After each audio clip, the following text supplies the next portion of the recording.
Hello everybody, Tyrone Shoes here. Today we're going to talk about sixths. Let's talk about sixths, baby. Too many top 40 bands. Sixths, we talked about them in a blues fashion the last video. There's basically two shapes. Yes, there's more. This is not going to be an exhaustive study, but it should get the job done for most of your needs. There's that shape. And there's that shape. And they are the same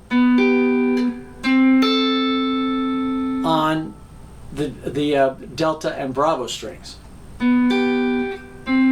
Just like octaves, right? You got... So the shapes are the same on those two sets of strings. It's the same with sixths. Okay, so if I'm in the key of G, this would be our root note, and that's the third of the chord. But while a G or a G7 is a very likely use for this pair of notes, it also goes with the relative minor. And it's, if you're a caged bar chord kind of, it's the D minor shape. We have the fifth and the third. It's the third in the root for a G or a G7. It is the fifth and the third of an E minor or an E minor 7. It is the fifth and the seventh for a C major 7. So that's a little surprising. And if you play chords like that, then absolutely, that's a nice pairing. The next shape,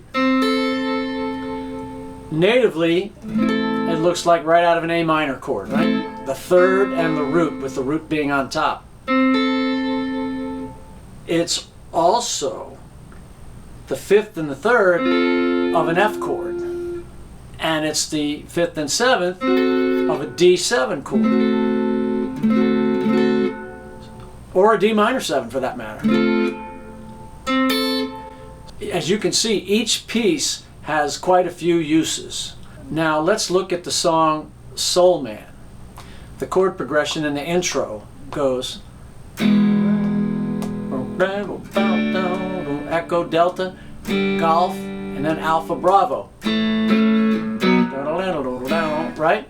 So the main progression is Echo, Delta, Golf, Alpha, and Bravo. Now, this is an inversion. It's the fifth and the third of the E chord. No root. To keep track of the chords, you actually have to look at a note that's not being played. It's right smack dab in the middle, but one fret this way. So it makes this little D shape is what it makes. So, sure, this looks like a G sharp minor chord, but that's not. In this song, this is the shape that's going to be used for all chords. That's an E. Now that's a D. That's a G, because that note's a G, right? And then A and B. So it's the exact same shape. E, there's D, there's your G, and there's your A and your B. And then when it gets to the, right, that's the little horn lick. Then the guitar does a long E, but it's got this sixths melody. Now, you could end on a sixth there, but just hit the E chord, right? It's just like you're going up the, just like you're doing the E major scale. That's the whole verse. He goes on and on like that. And the chorus, I'm a soul man. That's an E to a D chord. I'm a soul man. Then the blues lick. There's your E to D again. Soul man. And we have arpeggios. Now, I think that's a piano note, but you can hit the harmonic here at the 7th fret. By the way, this is the Blues Brothers.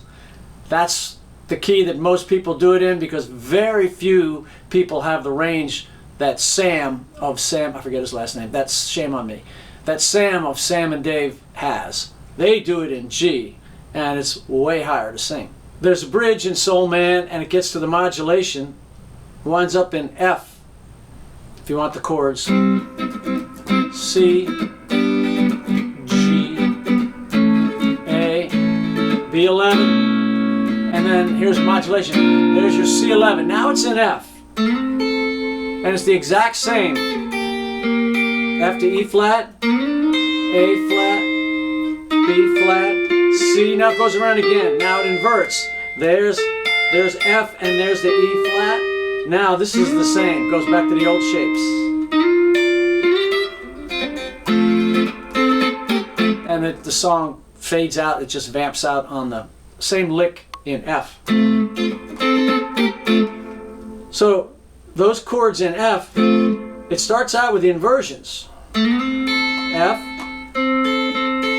E flat, now it goes up to A flat, then B flat, then C. Now it goes around again, but look what he does. He's now in the inverted shape. He's now in the other shape, but this is the F. This actually is easier to see because your root's on top. There's your E flat. Now he doesn't go, he could, but that's not what they do, right? So they start with F, and we go down to E flat, then we have your A flat just like he did, and now your B flat and C.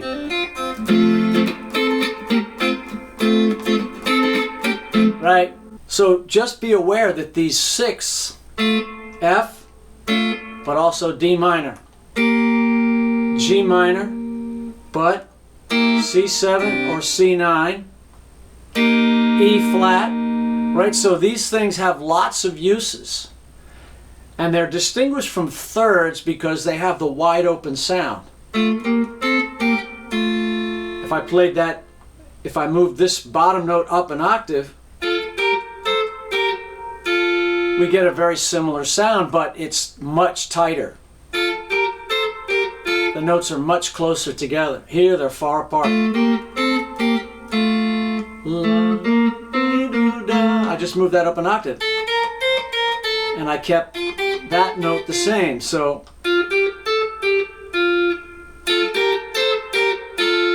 hear the difference, right? Brown-eyed girl.